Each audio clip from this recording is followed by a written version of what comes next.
For this tutorial today, we're going to look at pop art, and probably one of the most famous artists who created pop art was Andy Warhol.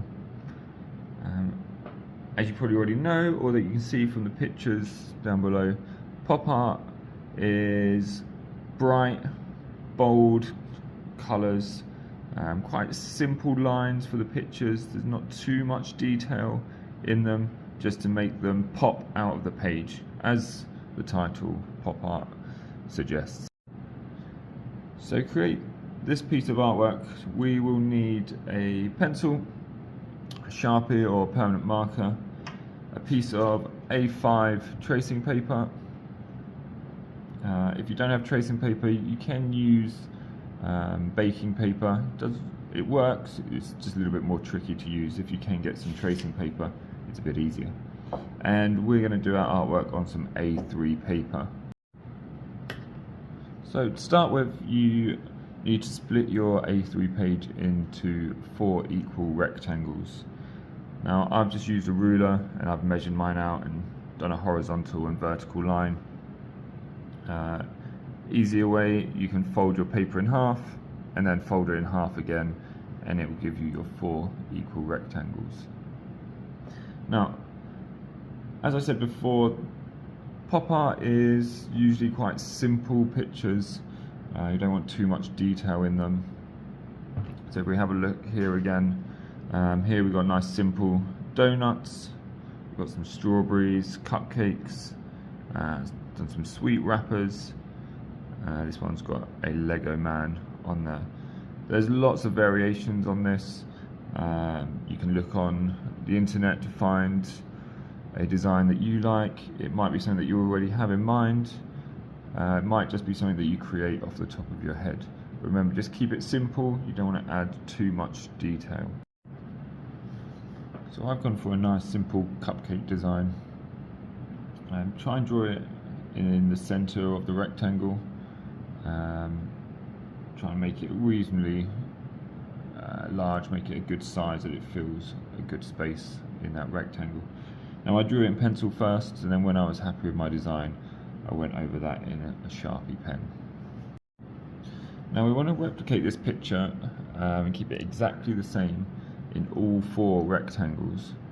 Now to do that, this design is reasonably simple enough that you might be able to draw it the same in every single rectangle. But another way to do it is to use your tracing paper. Now I've made this A5 so it fits exactly in the rectangle that we've drawn, and then we'll trace over the picture that we've drawn in a pencil. So just follow the lines carefully so you get an exact replica of your cupcake or the picture that you've decided to draw.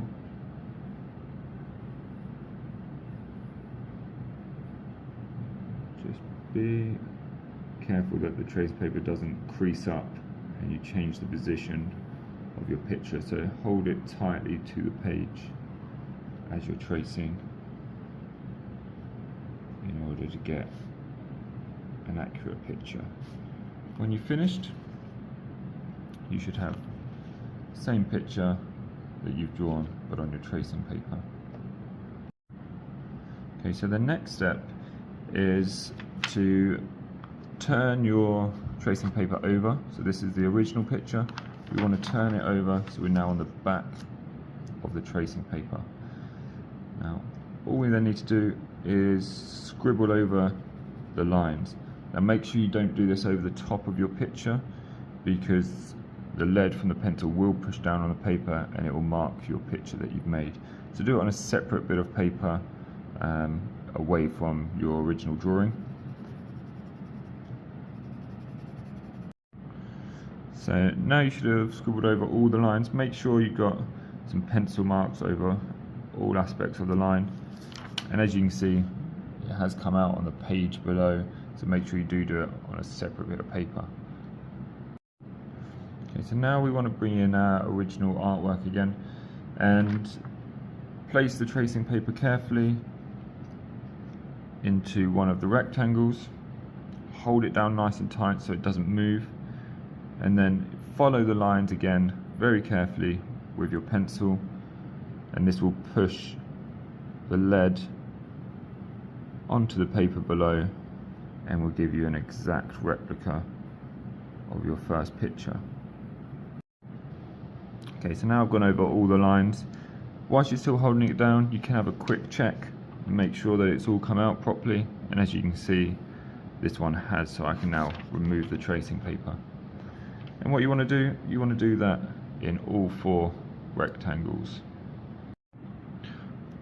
Okay, so that's my final rectangle done. Again, if we just lift up and check, you can see that the lines have all come out, so I can now remove my tracing paper. And because I made the tracing paper the exact size of one of these A5 rectangles, it means the position of our picture is also in exactly the same spot as well within that rectangle. So our next job now is just to go over the last 3 cupcakes in our Sharpie to make them stand out. So now you should have your very close to 4 identical pictures, 1 in each rectangle of your A3 page. The next stage is to decide on some background colours. So if we bring back in our examples here, we've got nice bright colours. So don't really want to mix colours for this, we want to keep with the original colours, so we can have some nice bright backgrounds. As you can see, mostly we do 4 different colour backgrounds. This one has done 2 similar colours, but I'm going to go for 4 different coloured backgrounds. So your next step is to choose your 4 colours and then colour in each background. Okay, so once you've decided on your colours, next thing is for you to decide what medium you're going to use. I'm going to use watercolours for mine, but you can use anything at all. You could use colouring pencils, felt tips, you could use Posca pens, you could use acrylic paints, use watercolours like I am. The choice really is up to you. Just for me to make sure I've got sharp edges on my backgrounds, I've put some washi tape along the length and the width of my rectangle here, just so when I do paint, I'll get a nice sharp edge and it won't go into any of the other rectangles at all. So for my first one, I'm going to go for a blue, and all you want to do, depending on what you've decided, fill your background with the medium that you've gone for. So I've now finished my first background, so I can just remove the washi tape on my picture, and as you can see, it leaves nice sharp lines and edges, so I can now move on to the rest of my backgrounds. Okay, so that's what I'm going to do now. I'm going to fill in the next 3 backgrounds in different colours.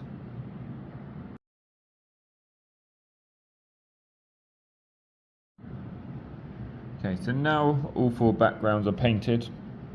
Now it's time to go into the actual picture itself, and for me it's the cupcakes. So I'm going to first of all paint the case of the cupcake, and I'm going to use the same 4 colours, but I'm just going to use a different one within each background. So for the blue one here, I may do a green cupcake case, and I might do the opposite here. So for the green background, do a blue case. Again, up to you. You can decide, this is your piece of artwork, so you can decide on the colours that you want to add. Again, so now I've painted the cupcake cases. I'm still going to stick with the same 4 colours, and I'm going to do the icing of our cupcake different colour. So this one I've done blue and green, so I'll probably use orange or red for the icing.